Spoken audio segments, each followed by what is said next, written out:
যে পৃথিবীতে দৈনিক 1,54,000 মানুষ মারা যায়। 1,54,000 মানুষ, এর মধ্যে 1,24,000 মানুষ মারা যায় বেঈমান অবস্থায়। প্রতি সেকেন্ডে 2 জন মানুষ বেঈমান অবস্থায় মারা যায়। সারা পৃথিবীতে প্রতি সেকেন্ডে 2 জন মানুষ বেঈমান অবস্থায় মারা যায়। মানুষ যে কথা বলে, আমরা যে কথা বলি, সবচেয়ে ছোট যেই কথাটা, একটা বাক্য পূর্ণ মুরাক্কাবে মুফিদ, একটা জুমলা, একটা কালাম, এটা দেখা গেছে ছোট্ট একটা জুমলা বলতে সময় লাগে 7.5 সেকেন্ড।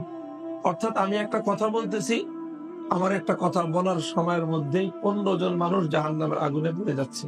কারণ প্রতি সেকেন্ডে 2 জন, 7 সেকেন্ডে 14 জন, 7.5 সেকেন্ডে একটা কথা বলতে বলতে 15টা মানুষ জাহান্নামের আগুনে পুড়ে যাচ্ছে।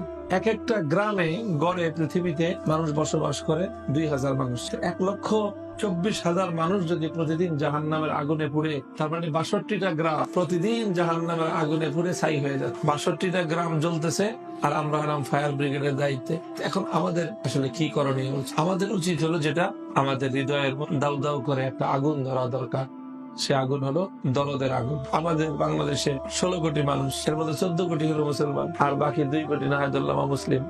14 জন যদি দাওয়াত দিত, তো 2 জন মানুষ অমুসলিম থাকে কেন? 7 জনের ভাগে 1 জন পড়তো। তো 7 জন লোক যদি একজনের পিছনে ছুটতো দাওয়াত নিয়ে, তাহলে সেই মানুষটা জাহান্নামের আগুনে জ্বলতে পারতো। সে মানুষটা জাহান্নামের আগুনে জ্বলতেছে কেন? সেই 7 জনের দায়িত্ব ছিল তাকে রক্ষা করা। এই 7 জন তো তারা আরামের ঘুম ঘুমাইতেছে, তারা মজা লুটতেছে, আর তারা বলতেছে যে বহু ধর্মের বিচিত্র বাংলাদেশ, এই বৈচিত্র্যের সৌন্দর্য ধরে রাখতে হবে আমাদের, যাতে যে যে ধর্মে আছে ওই ধর্মে থাকে।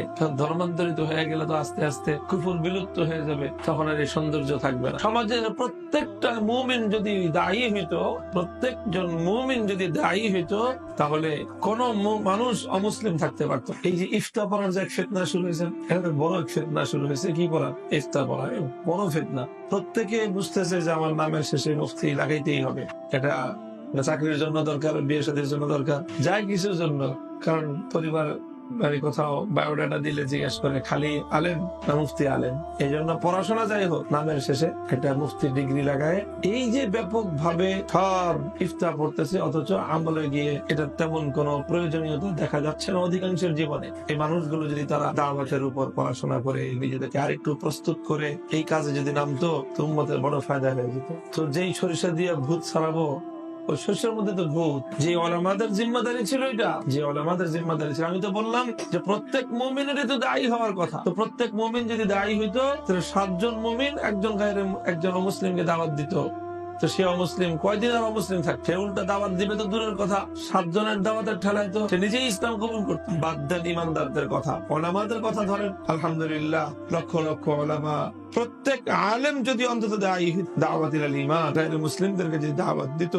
আমাদের তো অধিকাংশ ওলামায়ে কেরামের এই অবস্থা যে গায়রে মুসলিমের কাছে যে দাওয়াত দেওয়া যায় এই কল্পনাই নেই। অমুসলিমের কাছে আবার কেমনে দাওয়াত? অর্থাৎ আমরা আমাদের মূল শিকড় থেকে কত দূরে চলে গেছি, অথচ আমাদেরকে পাঠানোই হয়েছে সমস্ত অমুসলিমের কাছে দাওয়াত, দিন ইমানের দাওয়াত পৌঁছানোর জন্য আল্লাহ আমাদেরকে সৃষ্টি করেছে। তো আপনাদের কাজ হবে, এটা বড় একটা কাজ হবে, যে আপনারা এই নতুন ফারিগিনদেরকে তশকিল করবেন দাওয়াতের মেহনত পড়াশোনার জন্য, এবং দাওয়াতের পড়াশোনার পর দাওয়াতের মেহনতের জন্য। ইফতা না পড়ার জন্য তশকিল করবেন।